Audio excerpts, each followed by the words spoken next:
Арбаңыздар, урматтуу телегөрүүчүлөр, коомдук биринчи канал жакында эле Москва шаарынын Крылья Советов атындагы спорттук жайында орун алган эл аралык эр уруш мелдешинин финалдык таймашын көрүүгө чакырып өтөт.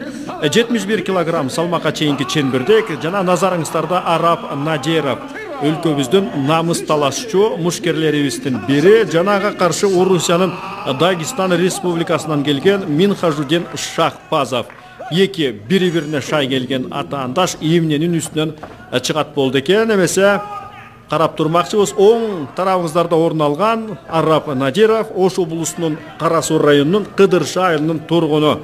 Биринчи машыккан спорттун түрү бул бокс экенин айтып өтөбүз. Жана бул эл аралык мелдеш улуу жеңиштин 70 жылдык мааракесине арналып, Кыргыз Республикасы менен Орусия Федерациясынын ички иштер министрликтеринин биргеликте өткөргөн эл аралык турнир экенин дагы маалымат иретинде айтып кетебиз. Эмесе кезекте таймашка берсек, эки мушкер тең батыл аракеттерди көрбөстөн акырындан бири-биринин жибин тартып көрүү менен алеке болушууда. Арап Надировду бул таймашка Тынчтык Иминжанов даярдаганын дагы белгилеп кетебиз. Жана буга чейин алдын ала тандап алуу мелдештери өткөрүлүп, ушу тапта сиздер эми финалдык беттештерге күбө болудасыздар.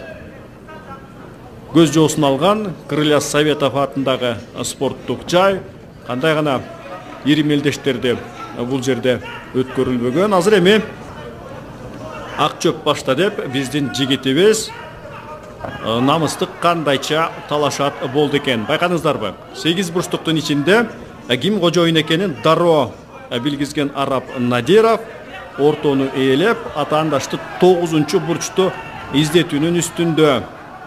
Кезектеги мындай кол салуулар жана аппали жалгыз бир сокку менен атаандашты камгактай эле учура койгон Арап Надиров чагымда ортодогу калыстын килигишүүсүнөн кийин атаандаштын тумшугуна таш тийгендей эле соккуну кадаган бейм. Байкадыңыздарбы?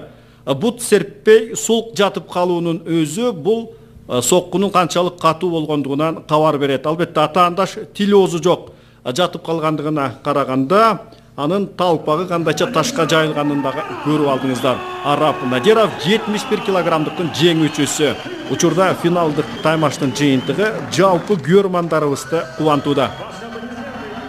Баары жактан даярданган, партерден, стойкадан, основной стойкадан көп даярданган. Мен ойлогом, решение чечет деп 2 раунд шашабыз го депчи. Колдо 100% атмосфера сонун болду. Баарына рахмат, колдогондор келгендерге, ырчыларга, бизди даярдаган тренерлерге, ушу международный турнир өткөзгөн МВД баарына чоң рахмат. Ал эми Кыргыз Республикасы менен Орусия Федерациясынын ортосундагы достукту бекемдөөдө эбегейсиз салым кошкондугу үчүн Кыргыз Республикасынын ички иштер министри генерал-майор Мелис Турганбаев Орусия Федерациясынын элдердин достугу алтын медали менен сыйланды. Бул сыйлыкты Орусия Федерация кеңешинин өкүлү СССРдин эмгек сиңирген спорт чебери Адлан Вараев тапшырууда. Ошондой эле кыргыз мушкерлерин жакындан колдоо үчүн белгилүү эстрада жылдызы Мирбек Атабеков да чакырылган.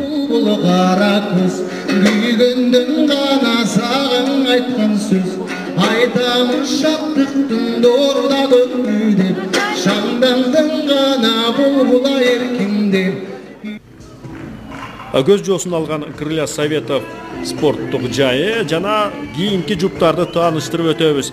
Дастан Шаршеев Кыргыз Республикасынын 2-чи салмактык бөлүктөгү намыс талашчу мушкери, 25 жашта, боюнун бийиктиги 182 сантиметр. Бокс боюнча спорттун чебери жана анын каршылашы Орусиянын Чеченстан Республикасынан келген Аслан Мусаев. Таймаштын 1-чи раунду жана парпа-күрп киришүүлөрдөн кийин эки мушкер тең бири-биринин талуу жерин табуу боюнча батыл аракеттерди көрүп баштады. Анткени менен булчуңдары кыйла буржуюп чыккан Аслан Мусаев канчалык Дастанга караганда обурактуу көрүнбөсүн, бул булчуңдар тиешелүү мушташ жумушун аткарылабы, бул эми өзүнчө бир чоң суроону туудурат. Бул жерде эми Ең башқысы аяқтай болған бұлчыңдар емес, жүрегінде жалы бар жігіттердің ғана жеңіші болуырын біз көптеген ел аралық мелдештерден жақсы білеміз. Мұндай қарағанда Дастан Шаршеевтің атандашы үстөмөндөө алып, парттердің жоғары жағына шыққанына қарабастан, Дастанды байқадыңыздар ба? Атандаштың екі қолын тең бірдей көзөмөлдөп, өзін көздөй, бір дағы бір олутту, мұшты өткөрбөстөн авалды толық көзөмөлгө алғандай. Ова, екінші жағы Дастан Шаршеев партерге жатуу менен атандашына қарағанда қиыла көбірек күчтүү. Үнемдеп қалат десем, анда көбіңіздер жақшы билет болушуңуздар керек. Ова, далысында жатып, қиыла дем басып алуға дағы чоң мүмкіншілік түзілерін көпчілік мушкерлер ең сонын білешет, жана бұл ықманы құп қана пайдаланып келішет. Жүрдеме Аслан Мусаев қанчалық дал бастап жан әрекетке түшпөсін, Дастан Шаршеев ешбір таймағы бұзылбастан бұш етіп қойбоғанындағы көріп олтырастар. Жүрдеме Дастандың қанчалық тарамыштай тырышқан чейраға кенен Аслан Мусаевтағы жақшы түшінді көрінет. Жүрдеме таймаш тұрған тейде уланып баруда. Қайрадан Аслан Мусаев күрөштің ықмаларын тағыраға еркін күрөшті мықта өздештіргендігін дағы бір жолы далилде өтті. Бирок бұл ер ұрыш жаланғана күрөштен тұрбастан ең бірінші кезекте атандашты бағынту зарыл. Ал үшін жонында жалы бар Дастан Шаршеевке ойымша мен мындан арқы бөлігінде қиыла жанду аракеттерді көрет дегендағы ишенич күч. Дәле болса таймаш партерде улану да, бирок қанчалық Дастандың қарсылашы күрөштө мықтап билбесин, ал анын кийинки аракеттерине чым дебестен кебелип да койгон жок. Ачыгын айтып коюшубуз керек, азыр ит жыгылыш болушу да, бирок кыйла обурактуу келген Аслан Мусаев биздин Дастандын чекесине дагы азырынча черте албай суй жыгылуунун үстүндө. Ошентип таймаштын биринчи раунду соңуна келип жетти. Ар бир раунд 5 мүнөткө чейин созулат. Жана өзүңүздөр көрүп тургандай, бул спорттук жайда Орусия Федерациясынын абройлуу коноктору келип, бут коерго кенедей дагы орун жок экенин байкадыңыздар көрүнөт. Таймаштын экинчи раунду өзүнө кадыресе көндүм болуп калган аракети менен Дастан Шаршеев таймаштандан ары улантып, мына бул жерде ал каршылаштын алып калган колун тартып, аны ооруксунтууга чоң бел байлоодо. Аппали, мына бул Аслан Мусаевтың жерді чапқылоосу, бұл жеңілгендігін мойынға алғандығын білдіре турматтуу телекөрүүчүлөр. Ошентип тарамыштай тырышкан, жонунда жалы бар Дастан Шаршеев мына мынтип мөртү келген жерден атаандаштын колун тескери кайрып, жыйынтыгында аны жеңилүүгө мажбур кылып, 2 бутун 1 кончукко сыйдырган бейм. Жайлатылган тасмадан бардыгы кандайча болуп өткөнүн өзүңүздөр жакшы көрүүдөсүздөр. Мындай караганда кыйла чымыр денелүү келген Аслан Мусаев жеңишке жете тургандай таасир калтырган, бирок соңунда эмне болгондугун баарыбыз жакшы көрө алдык. Дастан Шаршеев экинчи финалдык таймаштын жеңүүчүсү.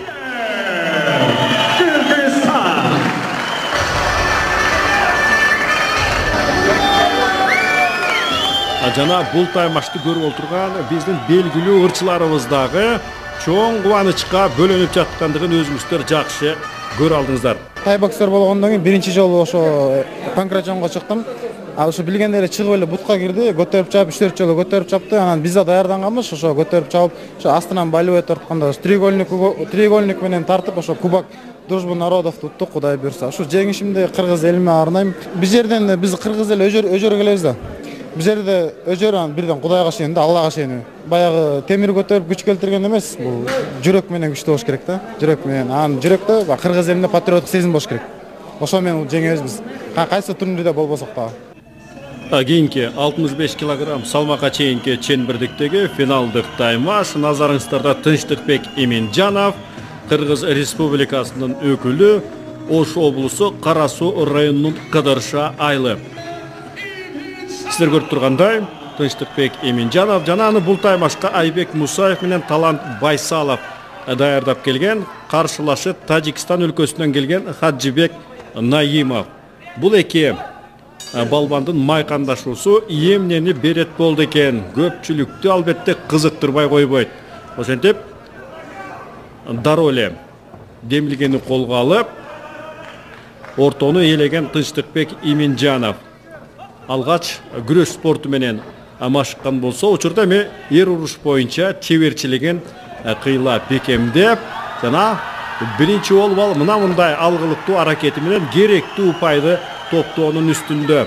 Ал атаандашты таптак жогору алып жана килемдин үстүнө таамай чапкандыгы үчүн тиешелүү упайлар берилет деңиздерчи. Бирок жолборс алганына эмес, чалганына сүйүнөт дегенде учурда Тынчтыкбек Иминжанов Аббали дагы бир бет талаштыра койгон соккусу атаандашка таамай тийгенден кийин оюмча каршылашы эс учун жоготуп коюусу зарыл эле. Бирок тажикстандыктагы оңой менен өзүнүкүн бербеген өзөр неме окшобойбу. Тиштене акырына дейре чыдоонун аракетинде жана кыйла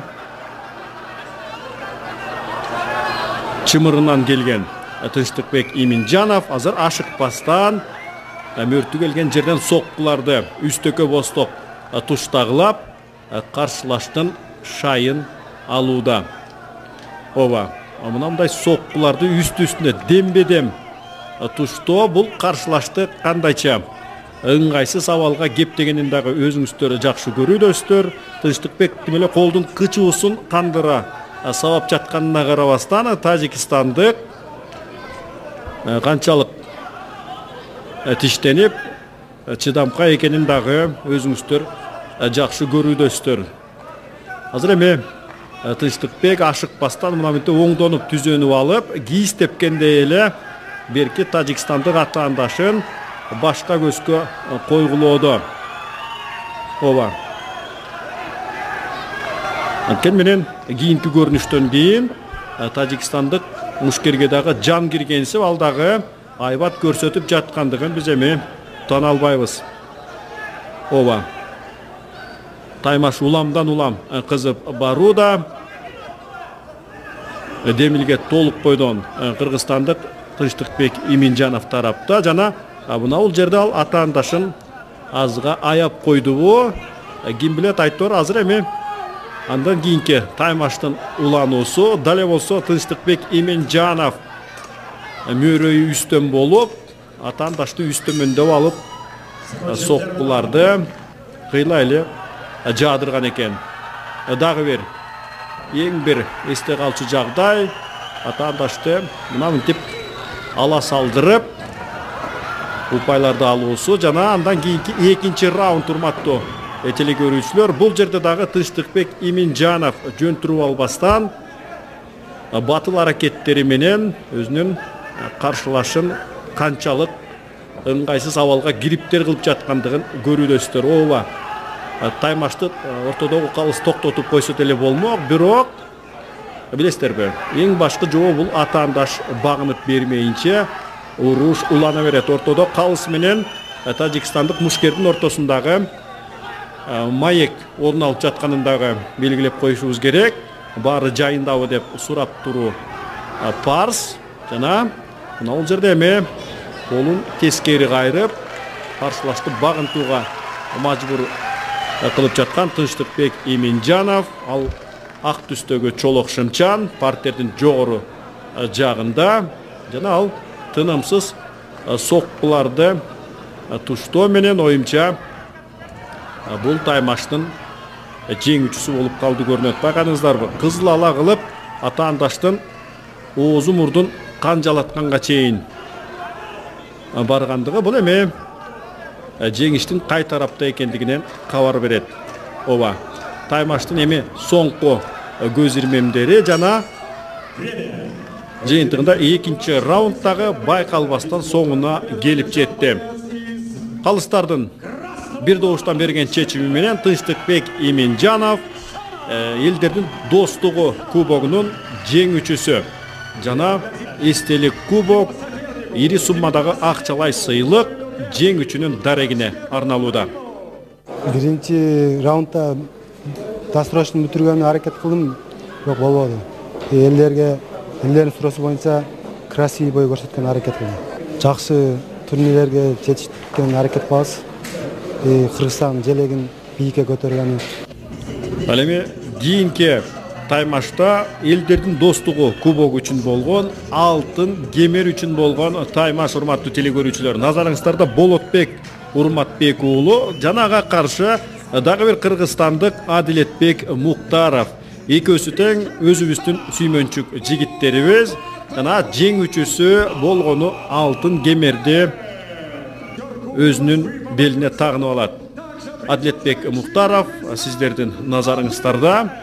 Ал кара түстөгү чолок шымчан жана анын каршылашы Болотбек Урматбек уулу 21 жашта тиешел түрдө ак түстөгү чолок шым менен грек-рим күрөшү менен машыгып келген жана эки бирдей мушкерибиздин арыдан бери акырек тиреше кармашуулары. Адегенде Болотбек Урматбек уулу үстөмөндүк кылып кармаштын мыкты үлгүсүн көрсөтүүдө. Албетте грек-рим күрөшү менен алып урушкандар мына мындай турган жерден атаандашты баштан алыс ыргытып жибермей мыкты чеберчиликтери жок эмес. Мына бул жерде Адилетбек Муктаров мөртү келген жерден атаандаштын колун имере тартып, тескери кайруу менен муунга аябагандай басым жасоодо, бирок жаш чыбыктай толгонуп, жыйынтыгында Урматбек уулу Болотбек абалдан чыгып кетүүгө жетишкен экен.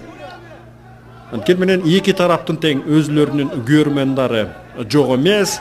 Эки жактан жаалдашып, көрүүгү дооштор менен кандайча жан үрөп жатканын дагы өзүңүздөр жакындан көрүүдөсүздөр. Бул эми улуу жеңиштин 70 жылдык мааракесине карата Кыргыз Республикасы менен Орусия Федерациясынын ички иштер министрликтеринин биргеликте өткөргөн эл аралык мелдеш.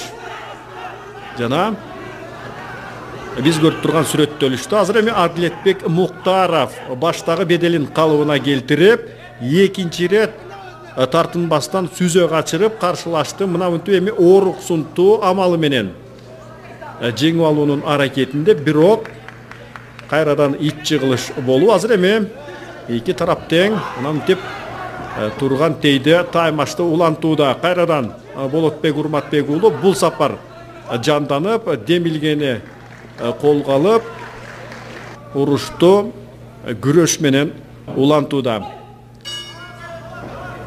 Ошентип биринчи раундтагы соңуна келип жеткенден кийин эми экинчи 5 мүнөттүккө дагы кезек берилип олтурат. Сол тарабыңыздарда Болотбек Урматбек уулу жана ага каршы дагы бир кыргызстандык Адилетбек Муктаров. Экөө тең бири-бирине төп келген мушкерлердин бири. Жана азыр эми күч ченеми кимде канчалык көп экени жакындан билинет. Каршы чабуулда атаандашын кабыл алган Болотбек акыры күрөштүн ыкмасына салып Адилетбек Муктаровду тең салмак абалынан чыгарып, мына мынтип эми оң сол колуна асылууда. Сол колу бул эми Адилетбектин эң бир талуулуу жери окшобойбу.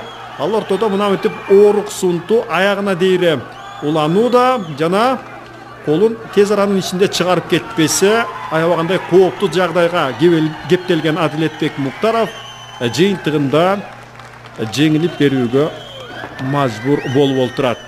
Бардыгын тең кайталоодон көрүп алмакчыбыз. Чабуулдун башында дегенде Адилетбек Муктаров болгону менен жыйынтыгында бул таймашты ала салдырып кеткен Болотбек Урматбек уулу жыйынтыгында Адилетбектин сол колун, тагыраагы оң колун мына мынтип кайрый толгоо менен бул эл аралык мелдештин алтын кемерине ээ болуп олтурат.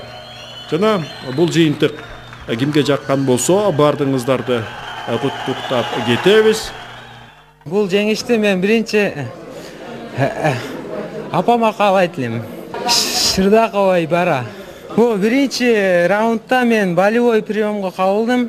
Ал жерде сдавать этип койсом болот эле, бирок бир ойго келди. Эмне үчүн мен келдим бул жерге? Бул жерге жеңиш үчүн келдим деп, чыдам Алланын жардамы менен ал болевойдон өтүп кеттим.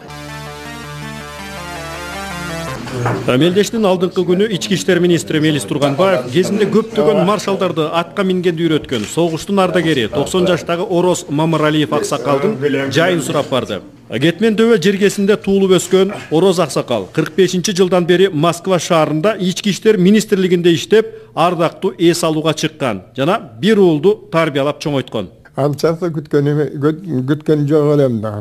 Министр болуп, биякта мен орус болуп кетсем, Орусияда жүрсем, анан кийин ушуну унутпастан Кыргыздын министр келип атканы өчүн камбат.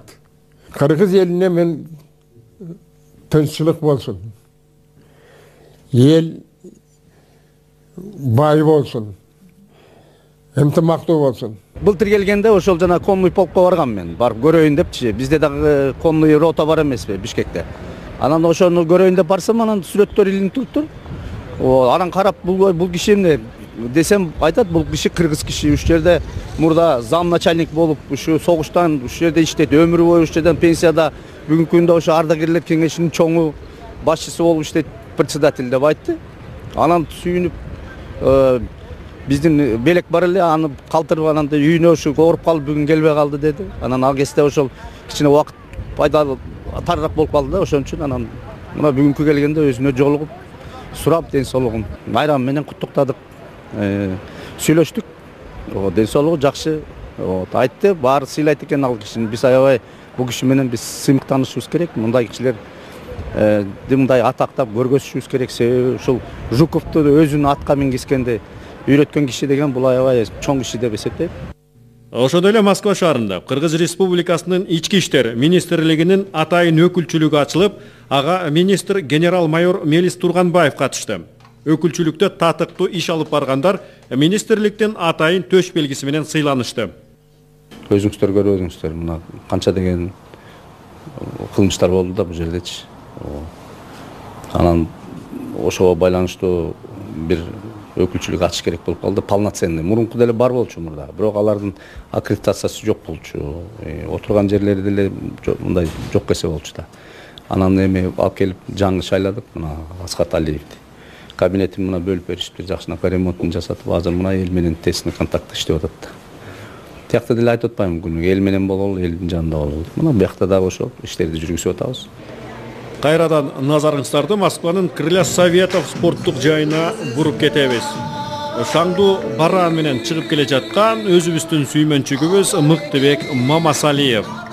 Ал Белоруссиядан келген Евгений Лапин аттуу алп менен майкандашмакчы. Мыктыбек Мамасалиев, ал сиздердин назарыңыздарда 25 жашта Ош облусунун Ноокат районунан бокс спортунун чебери.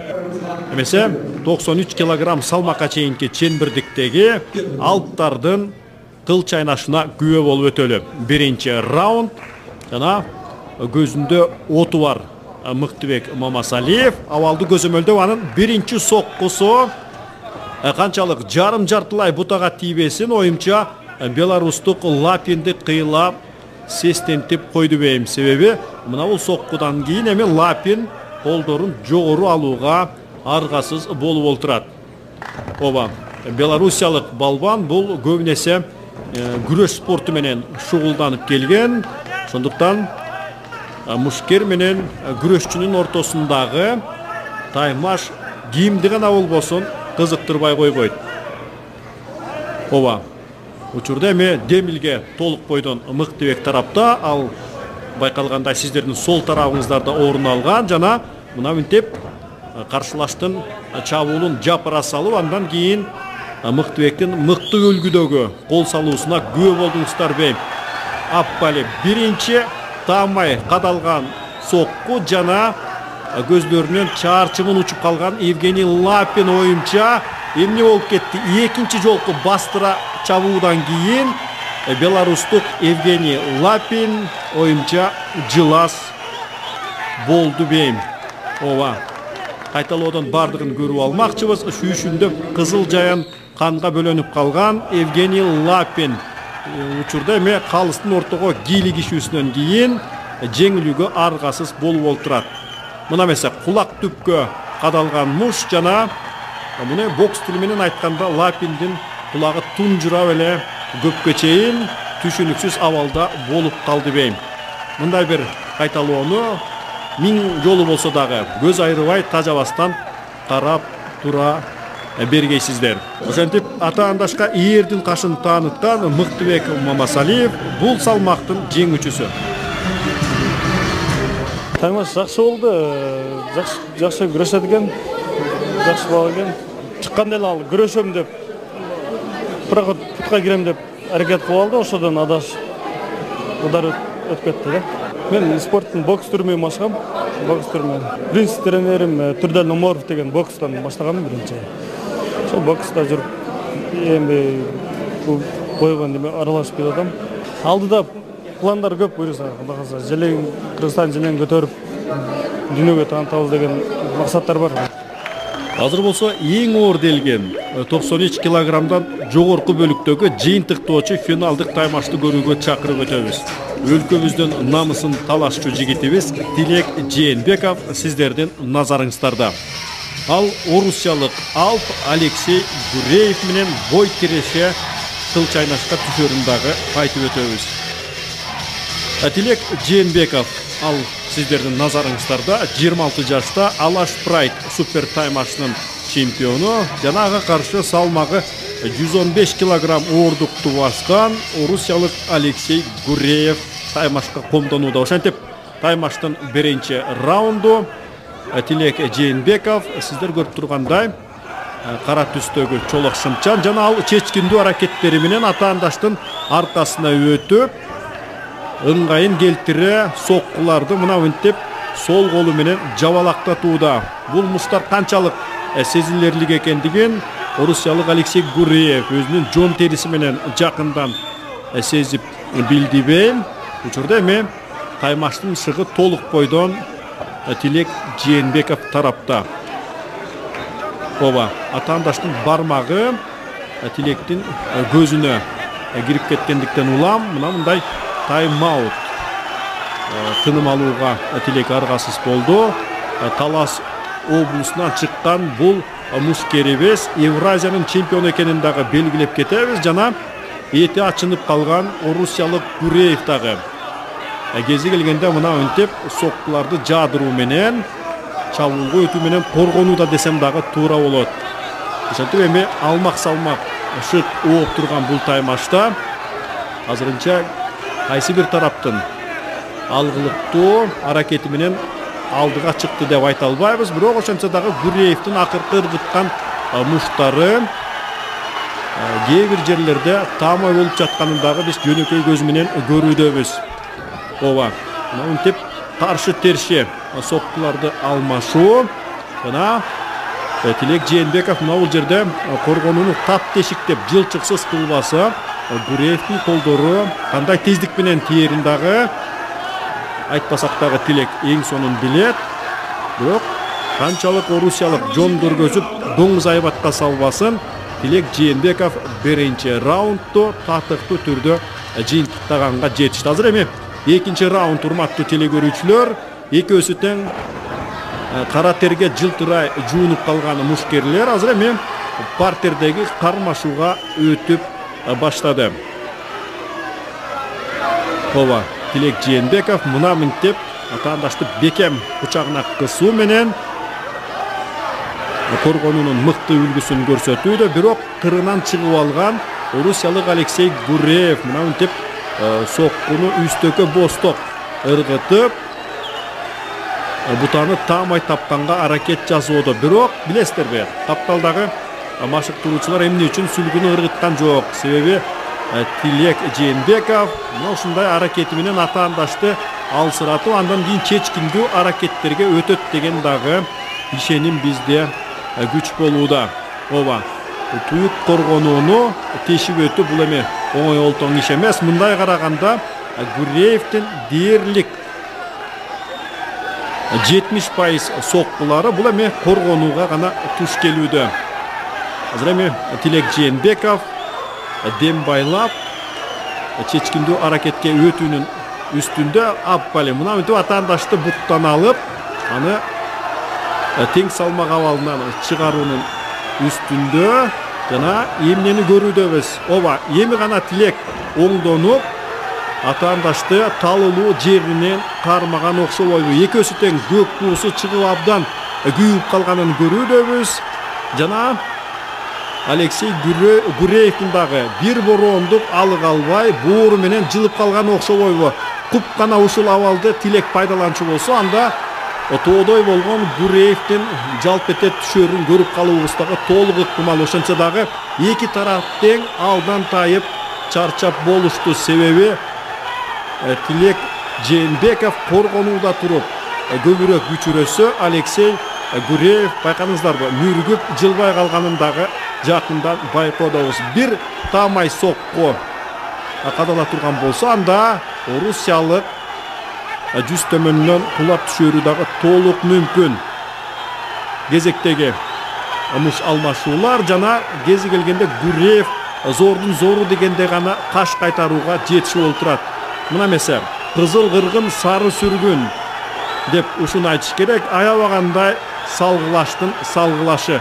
Бири-бирине шай келген атаандаштар жана экинчи раундтагы өзүнүн соңуна чыгып барууда. Байкадыңыздарбы, жеки ыргытылган балык сымал оозун чоң-чоң ачкан Алексей Гуреев оюмча ал дээрлик баспай калгандай таасир калтырууда. Жана Тилек Жээнбеков абалды көзөмөлдөп акыркы убакыттарды кандайча пайдаланып кетет болду экен.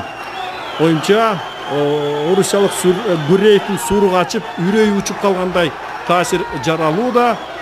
Жана Тилек Жээнбеков Аппали мына бул бастыра чапкан соккудан кийин Гуреев эстен танып кала жаздагандай элес калтырган. Бирок эки тарап тең, байкадыңыздарбы, жонунда жалы бар азаматтар окшобойбу. Акырына дейре тиштенишип, чыдоонун үстүндө дагы бир сокку сезилерлик болуп чыккан дейм. Орусиялык 9-бурчту издеп баштаган, бирок убакыт соңуна чыгып калды. Азыр эми кошумча убакыт берилеби же калыстардын чечими менен жыйынтык чыгарылып калабы? Эгерде кошумча убакыт берилсе, Тилектин толук мүмкүнчүлүгү бар, бирок калыстар мына ушул убакыт жетишерлик деп жыйынтыгында Алексей Гуреевди кулагынан сүйрөп олтуруп жеңүүчү кылып табышты бейм. Анткени менен татыктуу таймаш көрсөткөндүгү үчүн Тилек Жээнбековго дагы өзүбүздүн ыраазычылыгыбызды билдирип кетебиз. Өзүңүздөр бойдо көргөндөй, бир аз алдында жатып калган себеби кичине функциональный жагынан, орусча айтканда функциональный жагынан кичине кармайын деген ой болгон. Өзүңүздөр көрдүңүздөр, ошо бой биринчи раундда кичине көзүмө анын колу кирип кетти окшойт. Ошол себептен кичине өзүмдө тоскоолдуктар болуп, ушундай болду. Бирок эми мен ойлойм, кыргыз элин уят кылган жокпуз го деп. Функциональный жагынан жеңем го деген ойдо элем. Ошондуктан бир аз алдында чыдап жаттым. Кичине өзүнүн баягы болгон энергиясын чыгарып алсын деп. Анан эми азыр мен ойлогом, ушул турнирде хотя бы жок дегенде экстра раунд, кошумча раунд берет го деп ойлогоммун. Эми судья чечти, ушундай болуп калдык. Организаторлордун баарына рахмат, ушундай жакшы турнир өткөнгө. Кудайым буйруса, ден соолук берсе, дагы мындан да жакшы ийгиликтерге жетебиз деген ойдобуз. Мына Москва шаарынын 28 панфиловцы биздин Кыргызстандан 6 киши ошол жерде Советтер Союзунун баатыры болгондо. Москвадан ошо биздин аталарыбыз дагы, чоң аталарыбыз да согушканда. Ошон үчүн мына ушул майрамга карата өткөзүп атабыз. Сентябрь айында Совет министров болуп, биздин өзүбүздүн Белоруссияда. Ошондо дагы ушул министрлер чогулганда, ошол жерде дагы бир жылда бир жолу ушундай кылып жакшынакай кылып өткөзүп туралы деп атабыз. Мына бардык 22 спортсмендин ичинен 8 мамлекеттен келип өкүлдөрү катышып отурат. Бул жакшы биз үчүн. Бул эми баягы спорт деген достчулук, элдердин ортосунда биригишүү, ынтымакташуу. Анан мына бүгүн жолукпаган кишилер бири-бири менен жолугуп, мындай жакшы бир оюн болду. Бул жерде дагы мындай спортивный мероприятие болду.